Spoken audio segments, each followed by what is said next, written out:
నష్టాల గురించి పక్కన పెడితే మీరు 20 years కంటిన్యూస్గా మీరు హిట్స్ ఇచ్చారు కదా, మరి అప్పుడు విపరీతమైన డబ్బు వచ్చింది, వెనకే సంపాదించుకున్నారు, మరి ఆ డబ్బంతా ఏమైపోయింది? మంచి పనులు చేశాను, తిన్నానండి.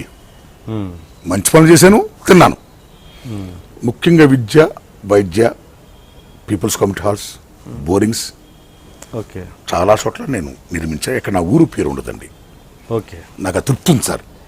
ఎస్, అంటే కనీసం ఆ ఊర్లో అయినా మీరు చేశారని తెలుసా జనాలకి? ఎందుకు తెలియదండి? మీ ఊర్లో మీరు మంచి పని చేస్తే తెలీదు అంటే మీరు ఊరు తెలియదు అన్నారు కదా. నేను ఊరు పేరు వేసుకోలేదు అంటున్నాను. నేను ఊరు పేరు వేసుకోలేదు. ఓకే, నా ఫీలింగ్ అర్థం చేసుకోండి మీరు. నా ఊరు పేరు ఉండదు నేను చేసిన మంచి పనులకి, నా పేరు ఉండదు అంటున్నాను నేను. ఓకే, ఎందుకు తెలుదు? మీ ఊర్లో మీరు మంచి పని చేస్తే తెలియదా అండి? ఇక్కడ మీ ఆఫీస్లో మీరు మంచి పని చేస్తే వాళ్ళందరూ తెలియదా అండి? Okay, very happy. మీరు డైరెక్టర్గా దాసరి గారి దగ్గర, ఆదుర్తి గారి దగ్గర వాచ్ చేశానంటారు కదా, వాళ్ళు అబ్జర్వ్ మీరు చేస్తున్నప్పుడు, అలా ఇప్పుడు మీ సినిమాల మీద ఎవరి ప్రభావం ఎక్కువగా ఉంటుంది? ఉందా అసలు? ఎవరి ప్రభావం అయినా ఉందా? ఉంటే ఎవరిది ఉంది? చెప్పారుగా మీకు నేను. నా సినిమాల మీద ముఖ్యంగా ఉన్న ప్రభావం ఉద్యమ ప్రభావమే. ఓకే, ఉద్యమాల ప్రభావమే. డైరెక్షన్ పరంగా ఎవరిది లేదు? ఎవరి ప్రభావం ఉండదండి, ఉద్యమాల ప్రభావమే. ఓ రకంగా చెప్పాలంటే నా స్ఫూర్తి మా గురు దాసన్ అంటారు. ఓకే, నా అభిమాన దర్శకుడు ఆదు సుబ్బారావు.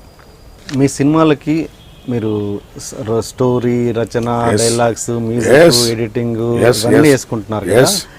ఎడిటింగ్ అంటే మీ దృష్టిలో ఏంటి అసలు? అంటే ఎడిటింగ్ అంటే నా ప్రశ్న వినండి ఒకసారి. ఏంటంటే ఎడిటింగ్ అంటే 2 రకాలు ఉంటాయి. ఒకటేమో మనం రష్ ఇచ్చేస్తే ఎడిటర్ తనకు నచ్చినట్టుగా తన బ్రెయిన్ వాడి చేయడం ఒకటి ఉంటుంది.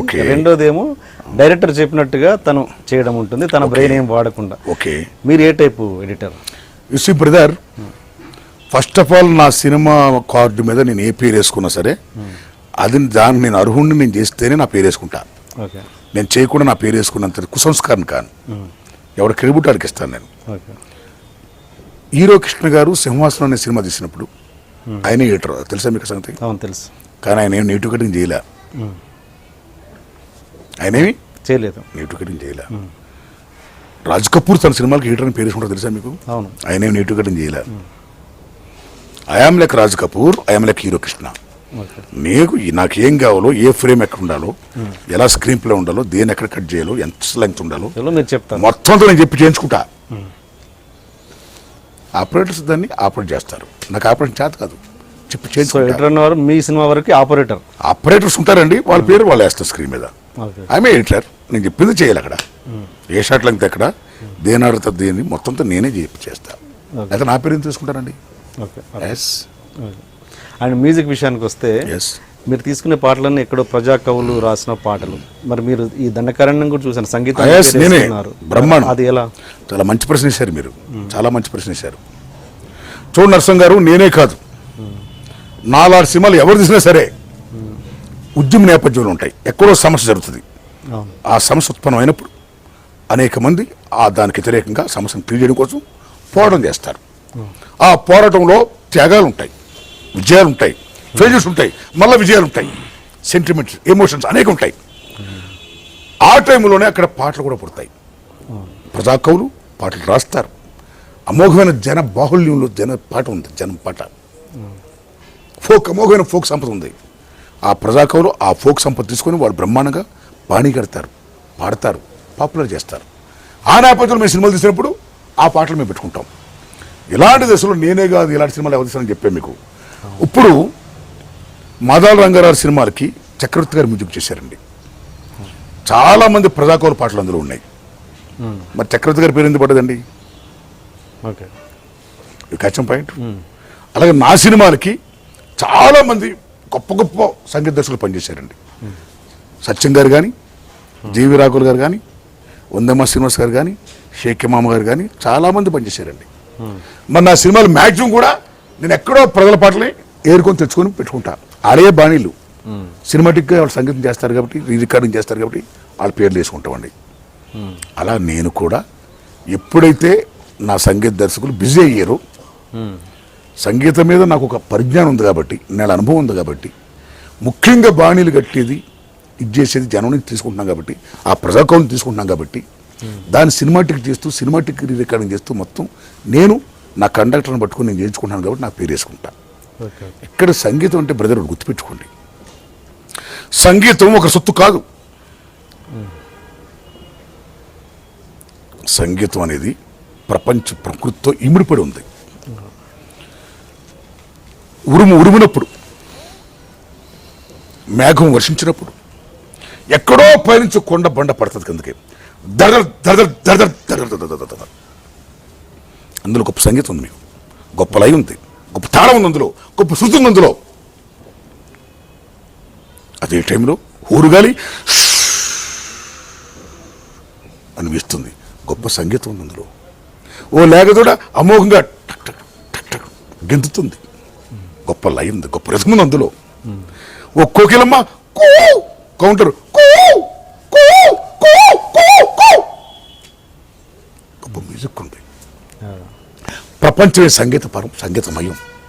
ఆ సంగీత జ్ఞానం ఉంటే, పల్స్ ఆఫ్ ఆరెంజ్ స్పాట్స్ తెలుసుంటే, ఏ బాణీలు పెడితే బాగుంటాయి, ఏం చూసుకుంటే బాగుంటుంది తెలుసుంటే, ఆడు డెఫినెట్ సక్సెస్ఫుల్ మ్యూజిక్ డైరెక్టర్ అండి. అలా నేను నా సినిమాలకి ఎలా కావాలో ఆ మహానుభావుల దగ్గర పాటలు తెచ్చుకొని ఏర్చుకొని నాకున్న కండక్టర్స్ జీపు గారు కానీ ఇమాం గారు అనేక మంది సహాయ సహకారంతో నేను చేసుకుంటూ వస్తున్నా. ఈ క్రెడిట్ నేను అనేక సభలో చెప్పాను. ఓకే, నా సినిమాలు సంగీతం అనే క్రెడిట్ మెయిన్ దక్కేది ప్రజాకవులకి, వాళ్ళు రాస్తున్న పాటలకి, బాణీలకి అని చెప్పా, ఫ్రాంక్గా చెప్పా. స్క్రీన్ మీద చేస్తారా? స్క్రీన్ మీద వేయాల్సిన అవసరం లేదు. చక్రవర్తి గారు స్క్రీన్ మీద వేశారా? వందమ స్క్రీన్ మీద వేశారా? సత్యం గారు వేశారా? నేను చెప్పా, మీకు అర్థమైందా? రేపు పొద్దున్న నేను సినిమా తీసిన మీరు 2 వాచ్ చేయండి, ఎలా సంగీతం చేస్తాను మీకు తెలుస్తుంది అప్పుడు. Okay brother? ఓకే.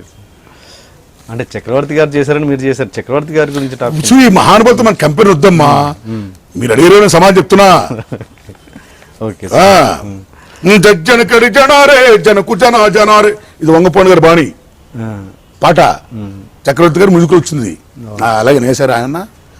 సినిమాటిక్ చేసాం బాయ్, సినిమాటిక్ చేసినప్పుడు సంగీత దర్శకుడు పడుతుంది, వాళ్ళని పెట్టుకుంటే వాళ్ళ పేర్లే పడతాయి. ఇప్పుడు వందేమా శ్రీనివాస్ గారు ఉన్నారండి, ఆయన గొప్ప సంగీత విద్వాంసుడు, ప్రజల బాణీలు బ్రహ్మాండంగా ఆయన సినిమాటిక్ చేస్తాడు. ఆయన గొప్ప సంగీత విద్వాంసుడు కాబట్టి రాగలదు కంటే ఏం చేస్తాడు ఆయన. ఓకే, అన్నింటిని మించి వందేమా శ్రీనివాస్ ఎక్కడ మనం గొప్పగా పెట్టుకోవాలి.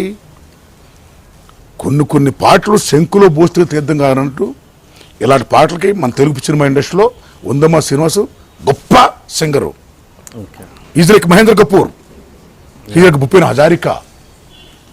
గొప్ప స్టామినా, గొప్ప ఆర్ద్రత, గొప్ప మాధుర్యం. కాబట్టి మా సినిమాలో మ్యాక్సిమం పాటలు ఆయన పాడుతున్నాడు. ఆర్ నారాయణమూర్తి వందేమా శ్రీనివాస్ అంటే గొప్ప కాంబినేషన్ అది.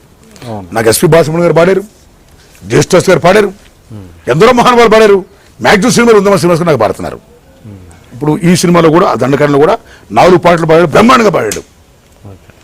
రాజ్ కపూర్ ముఖేష్ ఒక కాంబినేషన్, మహమ్మద్ రఫీ దిలీప్ కుమార్ ఒక కాంబినేషన్, మనోజ్ కుమార్ మహేంద్ర కపూర్ ఒక కాంబినేషన్, రాజేష్ ఖన్నా కిషోర్ కుమార్ ఒక కాంబినేషన్, ఓ ఎస్పి బాలసుబ్రహ్మణ్యం గారు కృష్ణ గారు ఒక కాంబినేషన్, ఒక ఘంటసాల గారు నాగేశ్వరరావు గారు, ఒక ఘంటసాల గారు రామారావు ఒక కాంబినేషన్, అలా 6-4-9 cinemas combination. So you see brother, మా సినిమాల్లో పాటలు బాగున్నాయంటే దానికి కారణం credibility goes to people poets. Mallayya గారు మీకు చెప్తున్నా మాట, నేను సినిమాటిక్ చేసేది నేను కాబట్టి, ఎలా కావాలో అలా చేసుకునేది నేను కాబట్టి నా పేరు వేసుకుంటున్నా. చెప్పాను ఇందాక మీకు, నా ఆస్తి కానప్పుడు, నా సొంతం కానప్పుడు నా పేరు వేసుకోను, ఆ కుసంస్కారం కాను.